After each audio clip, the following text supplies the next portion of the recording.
I feel like the newest thing is the Mickey Mantle gene. I feel like you should lean the fuck into that. That's such a. I mean, it's so true for you, but it's such a brilliant thought that like. I mean, everybody would. I think that is the most important. You might be have the most important trait in the world. It's incredible. It's. I'm telling you, man. It's John Daly's got it. Yeah. Babe Ruth had it. Right. It's just those people. I mean, that's it. It's like you three. It's an exclusive people club that's that can fucking awesome. Party all night, get up the next morning, and put in work and perform like a champion on fumes. But then even you went out and saw McAfee, and you're like, yeah, I'll kick a field goal or I'll jump off this. McAfee said to me, he goes. I got to be honest with you, we got to leave it. And he goes, I'm starting to believe in this Mickey Mantle gene. Yeah. Like, I'd never kicked a soccer ball in my life. Like, I mean, kicked it, like, but never played soccer. Yeah. We did 2 kicks, and my second one, he goes, by the way, that's a legit 20-yarder that you just kicked.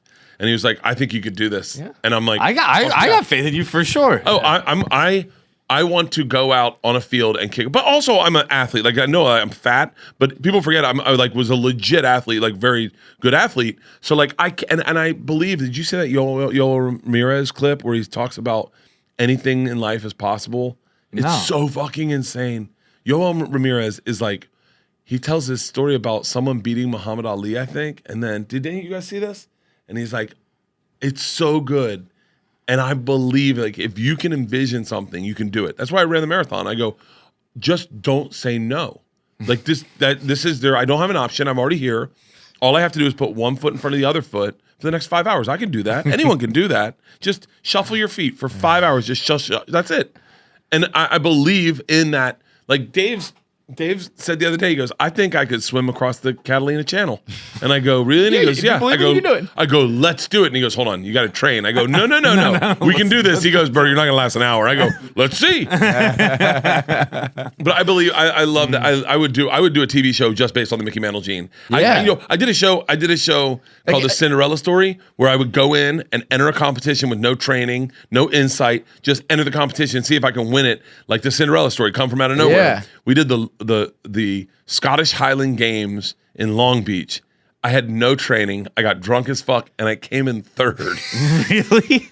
Could you imagine there's some bastard who does that like every year? It's like the biggest thing he does, and you come in fucking 3rd. Oh, they were livid. They were livid. Like, and what it was is that I'm not shitting on Scottish Highland Games athletes. But for the most part, they're just guys that didn't get into scuba diving or owning motorcycles. And this is their hobby, is putting on a skirt once a year and just getting drunk and getting in touch with their heritage. And it was just a lot of out-of-shape guys. And we did a hammer throw, and they're like, we did the fucking stone shot put, and I set the record. And they're like, what the fuck? The best was the caber toss. We go to do the caber toss. I have no previous knowledge of what to do with the caber toss. I just watch a couple people and I go, oh, this makes sense. And the whole thing about a caber toss is you want it to flip. Like, that's where you're throwing like the fucking tree trunk, right? You want it to go go up and you want it to flip and land square. So like if you start at 6 o'clock, you want it to land at noon. Mm-hmm. So, and I just did it perfectly first try. And they're like, you have 3 more tries. I go, I'm good. It was, but yeah, that. So you should, it's almost like you should bring back the Travel Channel thing, but now that you're big enough and famous enough and rich enough and successful enough, you could do it on your own terms. If you had a show called The Mickey Mantle Gene that you did your way, I think that would be fucking incredible, wouldn't it? Mickey Mantle Gene, just go in and just see if I can take professional athletes. Like, just do cool shit all around the world. Eddie Bravo is Joe's good friend and the originator of the Rubber Garden, 10th Planet, Jiu-Jitsu, like champion, only American to ever tap a Gracie ever. And one night, I'm like standing behind him. I go, I wonder if I could just take him down. but that's how my brain works. Yeah, my brain goes. That's where you're gonna get my some brain trouble. goes. I wonder. So I just kind of like go up, and I just come up behind him, and he just sensed it, and he goes, "Hey, you're thinking wrong right now." I go, what? And he goes, this is what I do for a living, man. I'll fuck you up bad. And I was like, oh yeah. He goes, put that Mickey Mantle gene in your back pocket. This is not a bunch of drunk guys in Scotland. I will fucking kill you, man.